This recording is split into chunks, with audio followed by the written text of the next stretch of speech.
my name is Nick Alford.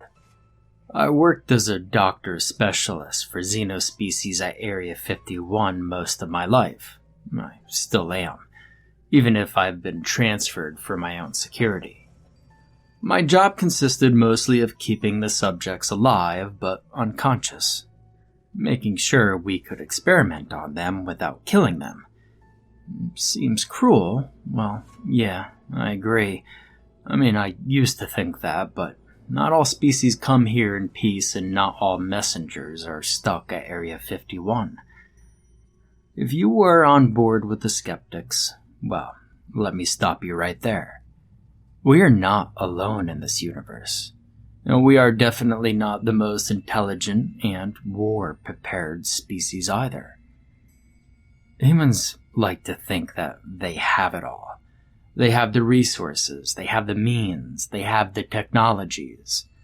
But there are so many things that go beyond what our little imagination can think of. When it comes to alien technologies, that is. Sure, we've intercepted a few different species, from aliens as big as that dust on the corner of your shelf over there, to things that would make you tremble knowing that they exist. And yet none of them had the capacity of putting fear into me as much as the one we called Doppel. Oh, also, before I continue, I should state that there seems to be a giant misconception about what the Area 51 is. Sure, Roswell, New Mexico, was the first place where the United States had their own alien crash site and whatnot. But we are so much more than that. After Roswell, Area 51 became like a hub for pseudoscientists and xenofans alike. The most brilliant and unknown minds of our era live, breathe, and study between the walls of Area 51. We aren't only a research center on aliens. We're a miniature city of scientists, doctors, and specialists in xenobiology. We have engineers studying the ships and other means of transportation. We have doctors, like me, who are there to keep the creatures alive. And we have the scientists. Those who experiment, take samples, study, analyze. We also have linguistic experts who, they basically don't have a lot of work since we keep most subjects unconscious, and most of those that are unnecessary to keep down can't or won't speak to us. Area 51 has its own democracy, too. You see, it has its own rules, its own legislation. And sure, most of them are taken from the real world, but when you step into Area 51, the restricted part of it, you are no longer human.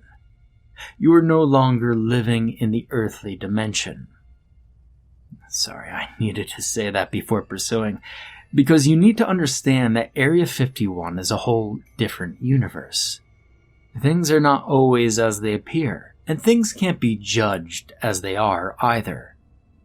Another important thing to remember about Area 51 is that you can't be released. When you agree to work for the government, and when I say government, I don't only mean the United States, but the world government. You agree that you are willing to forfeit your life. First, they make you disappear, and then you can never return, because you can never leave. But, let's get back to Doppel, because that is what you really want to hear about. Doppel was one of the subjects that crashed into Madagascar. The local authorities were dispatched, but never made it to the crash site before our team.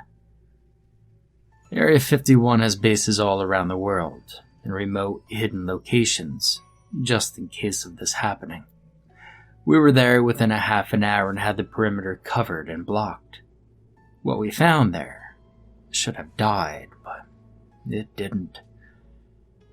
There was about nothing left of Doppel's ship. The fragments that we found told the engineer absolutely nothing, except that they had never seen this kind of material before. Most species we encountered through the years were still using metals with different molecular structures, which made them stronger than ours and more adaptive to space travel, but Doppel? Well, considering the impact destroyed everything, we thought maybe the creature had been lucky to survive when everything else around it had melted, been destroyed to pieces, or vanished into thin air. We didn't rule out the possibility that this creature might have been sent here to die by their own, or to be quarantined, so we treated Doppel with extreme caution. Hazmat suits, heavy detection methods, and we pumped it full of drugs, hoping it wouldn't kill it. Mostly because we had no idea what was this thing's constitution, what and how it would react to our planet's chemicals. But we had to try. Doppel looked like none of the other creatures we'd seen. I would call it a slime, but, well, even then it wouldn't be accurate. It didn't particularly have a physical form, but it also didn't have a liquid form. When it was down, we took 1,000,001 pictures to remember what it looked like. We had to deal with a few shifters. We expected Doppel to be one of them, due to its strange appearance and all. Doppel was more like floating water, but with certain stickiness and thickness to it. It could shape itself the way it wanted, which is why when we found it, we didn't see it right away. Its translucent body rested on the ground like water, and nobody questioned it until one of our xeno specialists based in Africa recognized the water as something else. You see, in a sense, we were lucky that he did. Otherwise, this unconscious blob of water could have wreaked havoc. We would have had a major cleanup on our hands in Madagascar. Nobody really wants another Chernobyl at Area 51. In any case, after restraining Doppel, he was shipped directly here to Area 51, and I was assigned to it to make sure it was alive and to keep it unconscious if possible. Which, well, you have to agree with me, is fairly difficult when you don't have a body to deal with. You see, there were no vitals to collect, but I quickly discovered how Doppel breathed and lived. The mass was animated by something that wasn't unlike electricity, but still couldn't really be put to rest. I couldn't cut into it like I would a body either, considering he was neither liquid nor solid. Our scientists tried various methods, but got no response either. From the moment we found it in Madagascar to the moment it woke up in our lab, there had been no signs of life except that feeling of electricity. And as I closed distance with it, my hair stood on end. I could feel the voltage, but we couldn't trap it, figure out where was its source. And all that we knew was that it was alive, somehow, but we had no idea how to determine whether or not it was conscious. Until it spoke and acted.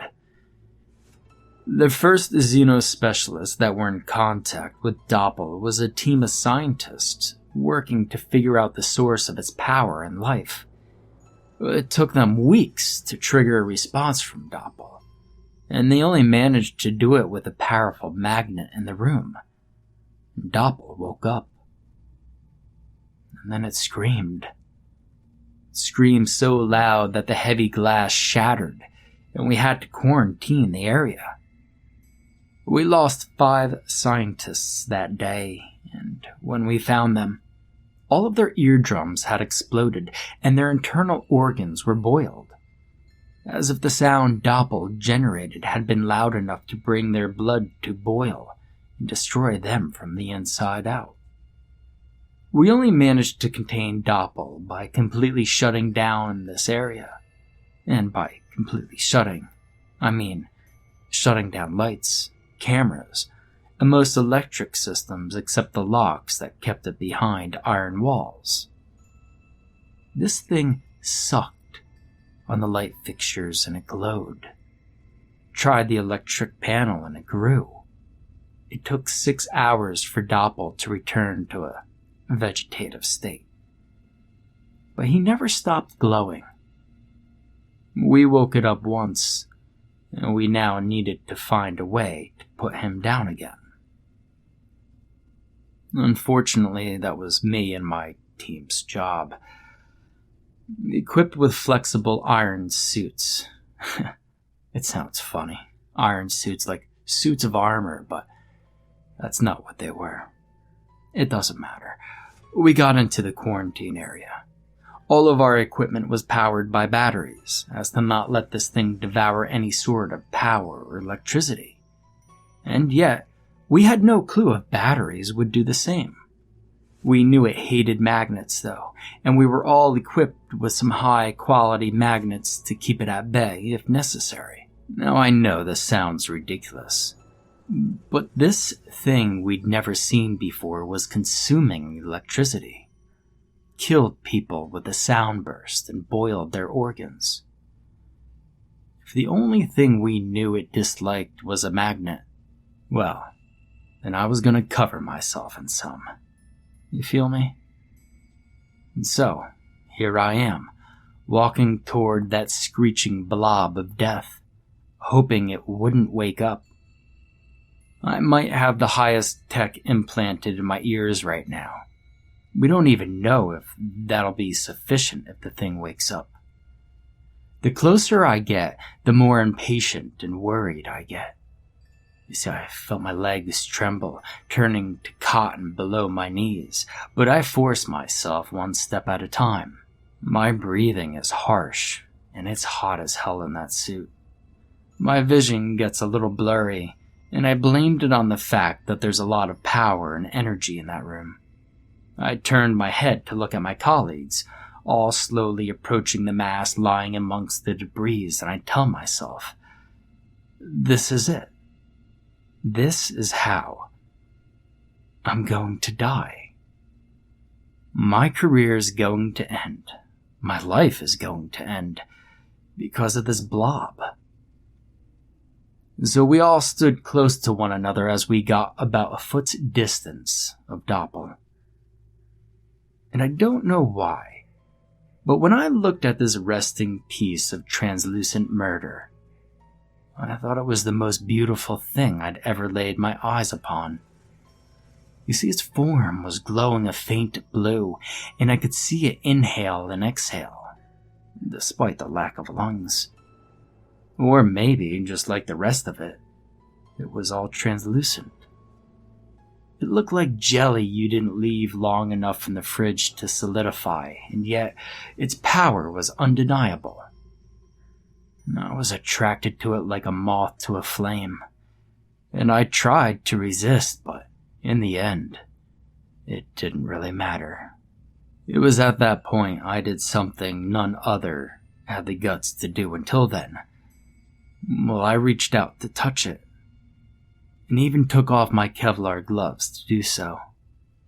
This thing could have destroyed me with a single scream, and yet here I was, trying to pet it like it was a cat. Humans do bond with anything and everything. It was warm. It was so warm and yet so flexible, I felt like I could bury my fingers in it. Now, I stopped myself at first because I had no idea if that would damage it.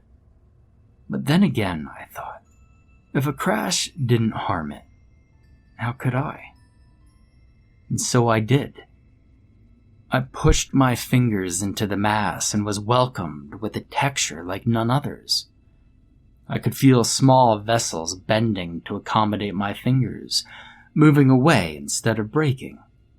It trapped my fingers in warmth, and when I pulled my fingers away, all that was left was a definite numbness in the tip of my fingers, as if I didn't have any blood reaching them for a few seconds. Did it try sucking my energy through my fingers? More studies needed to be made. I plunged my fingers back in. I remember seeing the masks of my colleagues next to me. I was taking a risk for science, but I was willing to put my hand, and possibly my life, on the line. Some had already been lost, and I was ready. If this blob wanted or needed my life, and if it could give us answers, I was ready. What I'm about to tell you is the whole truth and nothing but the truth, no matter how scary it sounds. Even if you refuse to believe me, this is my truth. Doppel spoke to me. It told me everything I needed to know about it, where it came from, what it wanted, why it was sent here. I could feel my fingers getting number and number by the second. But the knowledge I was amassing were reason enough to continue. I was ready to lose my hand. I felt a connection so powerful to Doppel that I didn't want to let go. And I didn't until I heard it scream again. And yet it didn't hurt me. I saw my colleagues drop like flies, blood staining the front of their visors as their brain boiled within their skulls. But with my fingers buried deep into the alien, I was immune. And I knew that if I took my fingers out, I would likely die like the rest of them. Within its screams, I heard the answer to everything. I knew exactly why he had been sent here. Just like me, he was here to study. And as he transferred everything he knew to me, he also took everything he needed. I saw the bodies of my colleagues convulse on the ground, but it told me not to move an inch, and so I didn't. I watched in both amazement and terror as the spasms came to a full stop and the scream ended. There wasn't any functioning camera in here. Nothing to prove that what happened really happened. It was my word against no one, since Doppel couldn't speak, unless touched. All my colleagues were dead and I was alive, even as Doppel kept screaming. But he eventually stopped, and everything went black. But you know that, don't you? They've already told you that part. You see, they told you how they found me, how they found the others. How when they opened their iron coffins, they found them the same way they found the 5 scientists, with blood dripping from their ears abundantly, and visible signs of their blood boiling their organs. Vessels exploded and everything. You know that. Because otherwise, you wouldn't be here, looking at me through this glass. But you're also a new face. You see, I haven't seen one in a long time. Where's Marty? Where's Carl? Well, they used to be my friends. All they do now is look at me strangely. No matter how many times I keep telling this story, keep repeating my name, credentials, and everything, they keep looking at me sideways. My name is Nick Alford. It's pronounced Alford, like the cars. I'm here before you, telling you that you're wrong. I've given you everything you needed to know to stop them. They're coming and you know it. So why do you keep me here when I could be so much more useful on the other side? I am Nick. Not Doppel. No, not Doppel. Please stop calling me that. And drop the magnets. Please.